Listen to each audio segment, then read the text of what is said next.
Nelson Aspen, thank you for talking to MolksTVTalk. Well, thanks for coming down to Victoria Point and catching me. Glamorous Victoria Point Shopping Centre. You have had a massive week since you've arrived in Australia so far. Yeah, I get a little bit, where am I, who am I kind of thing, but it's such a treat for me. You know, I sit in LA and New York, and it can be very disconnected, and I feel so close to Australians and feel so close to the Sunrise family that, this is the perk of the job when I get to actually be here. Yes. And people have been responding so warmly to you as well. It's almost old friend territory. Well, that's very flattering, and I owe a big debt of that to Sunrise. I mean, we are a family. I just came from a wonderful lunch event with Mark Barretta. I'm staying with Melissa Doyle. We have all sorts of, we're mates. I don't know how else to say it. And that's wonderful. I think that shows through too. And that part of is the attraction, because why so many people do warm to you. Well, and the show's interactive. The show was designed to work following the radio model, which was always so popular. As I understand it, that was the big thing in Australia. It was really a radio country. Yes. And so Sunrise, as I understand it, again, I mean, I wasn't there in the very beginning of Sunrise, but it just sort of did follow the radio model of interactivity and calling in and contributing your feedback and short segments, lots of diversity and things you can count on. I mean, people will tell me, I know it's time to go for my run when Nelson comes on, or I don't take the kids to school until after I see Nelson, and I like being part of someone's ritual. That's an ultimate compliment. And that's very much what breakfast television has become in Australia, is that ritualised, we know this, we can set our watch by. All of the stuff we used to do on radio, we now can do via television. That's right. So you're here in Australia not only to do your performing Sunrise commitments, but here to plug your book. Don't you call it spruiking? I'm spruiking my book. Plug. I don't have one. The poster's back there. I think we've just got it in the background nicely framed. Dinner at Nelson's, Cuisine and Conversation. And it's a really handsome book. I was so impressed when I finally saw a copy of it.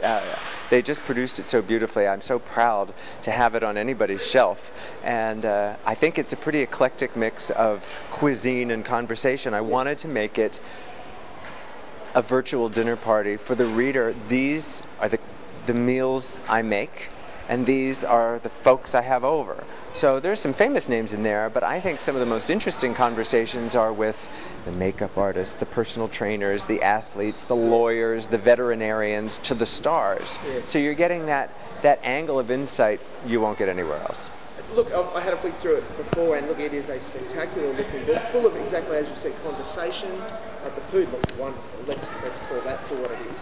But I think that at the heart of it is why people connect with you so well, that you are an entertainment reporter that isn't necessarily about dishing the dirt, but having the conversation, and you still have an opinion, you don't shy away from that, but you're very keen to say, well, this is what it's about, and you have a rich history through the entertainment industry in America. It's not just about, I know who Britney Spears is.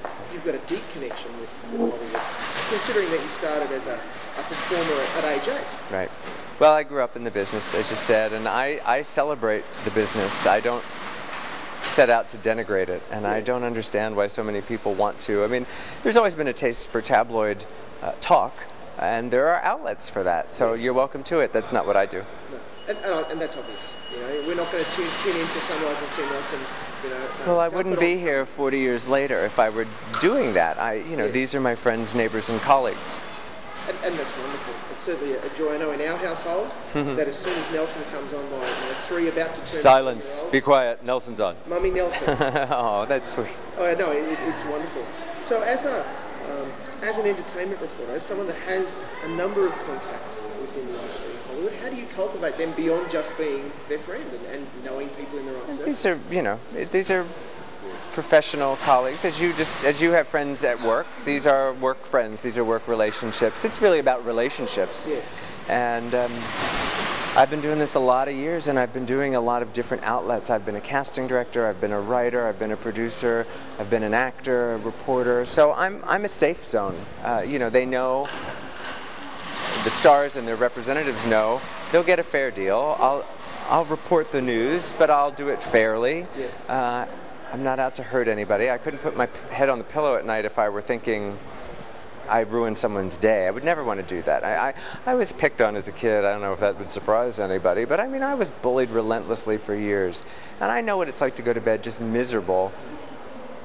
If I ever made anybody feel bad, at the end of the day, I wouldn't be able to sleep. I wouldn't be able to live with myself. I said, that's bullying. And a lot of reporters are bullies. Yeah. It's easy to hide behind the camera. Yeah, it's just not my thing. I don't watch it. So I'm not even aware of it. And it's hard for me to comment on it because I turn it off. Yes. And that's not unreasonable at all. You have had a varied career, as you mentioned. What would be the job, they've all played through to help you be who you are now, but what would be the job that you would prefer to not have had? Wow. I didn't much like spraying cologne at FAO Schwartz in New York City for pretentious 9-year-olds. You know, a cologne for children is really not what I wanted to sell, but hey, I was a struggling actor. It paid $9 an hour cash, and at the time I needed the dough. Yeah. That's one job that I don't think led to ever anything else, but even the strangest survival jobs lead to, well, in the short term, a paycheck. Yes. In the long term, the satisfaction of knowing you're making a living and you're out there earning an honest buck, and you know, there's no shame in that whatsoever. And it's hard. I know a lot of ex-actors who fall on hard times, and then they wonder, you know, how am I going to earn a living? And they can't. If they've been famous, they feel like they can't go and risk being recognized in a less than glamorous job, and that's silly. There's no shame in it. Absolutely. You know. And I'll offer this as the last question because you're a tired boy after a big one. One more event before bed. That's right, and then it's pillow. Until 10 tomorrow.